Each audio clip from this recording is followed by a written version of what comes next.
देहेष्टिमांस रुधिरे विमतिं त्यजत्वम् जाया सुतादिषु सदा ममतां विमुञ्च पश्यानिशं जगदिदं क्षणभङ्गुनिष्ठं वैराग्यरागरसिको भवभक्तिनिष्ठा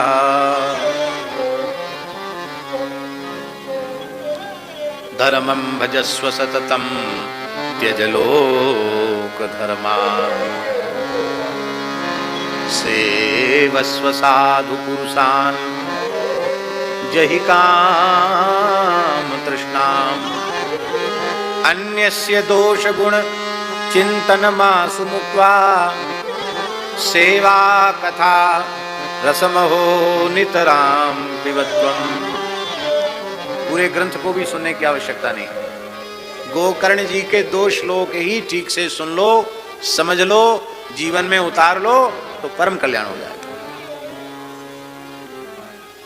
हे पिताजी, अज्ञान क्या है? देहेष्टिमांस रुधिरे विमतिं त्यजत्वम, यही अज्ञान है।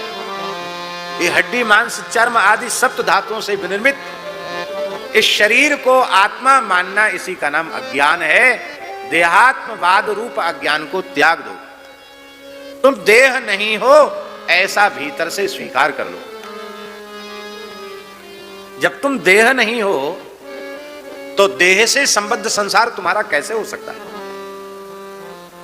हम शरीर हैं तो संसार मेरा है, हम शरीर नहीं है तो संसार मेरा नहीं है। क्योंकि स्त्री पुत्रादि के सारे संबंध शरीर को लेकर के हैं। जाया सुतादिषु सदा ममतां विमुञ्च, स्त्री पुत्रादि में होने वाली ममता का त्याग कर दो। यहां एक बात ध्यान देने वाली है रघुवीरदास जी, जाया सुतादिषु, सुतादि के त्याग की बात नहीं है। जाया सुतादिषु सदा ममतां विमुञ्च, इनमें होने वाली ममता का त्याग कर दो।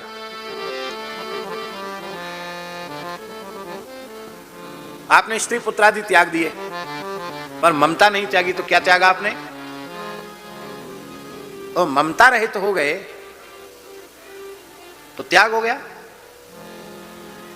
तुलसी ममता राम सो समता सब संसार, राग न रोष न दोष दुख, दास भय भवपार।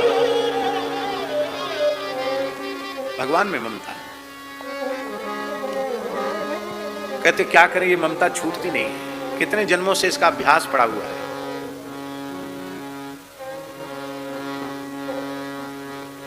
तब ममता के त्याग का उपाय साधन बताया जा रहा है।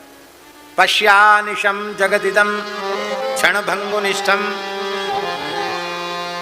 इदम जगत क्षणभंगुनिष्ठम इति अनिशम पश्य। ये सारा संसार क्षणभंगुर है, नाशवान है। इस रूप में क्षण क्षण नष्ट हो रहा है, उसी का नाम संसार है। ये इस रूप में संसार को देखोगे तो संसार की किसी व्यक्ति वस्तु पदार्थ में तुम्हारी ममता नहीं होगी। अच्छा एक बात बताओ, जीवित में ममता सबकी होती है, मरे हुए में किसी की ममता होती है?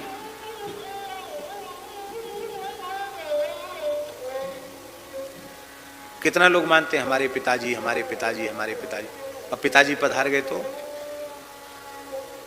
उसी पिताजी को कंधे पे धर के ले जाते हैं, फूंक ताप के चले जाते हैं। अरे भैया, पिताजी ने तुम्हें उत्पन्न किया, गोद में खिलाया, पढ़ाया लिखाया, क्या क्या नहीं किया, और तुम इनको जला रहे हो, ये अच्छी बात है। और जला ही नहीं रहे हो, कपाल क्रिया में बांस भी बजा रहे हो उनकी खोपड़ी पर। बताओ, उन्होंने तुम्हें अपना आशीर्वाद दिया, तुम बांस बजा रहे हो, कपाल क्रिया कर रहे हो, उनको मस्तक फोड़ रहे हो, ये कोई अच्छी बात है? इसका उत्तर क्या होगा? इसका उत्तर होगा कि वस्तुतः जो पिताजी थे वो तो चले गए, अब तो मिट्टी है। इस मिट्टी के संस्कार का जो भी शास्त्रीय विधान है वह करना ही पड़ेगा। मुर्दे में ममता किसी की नहीं।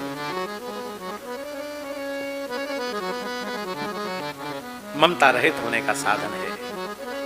संसार को मुर्दा मान लो,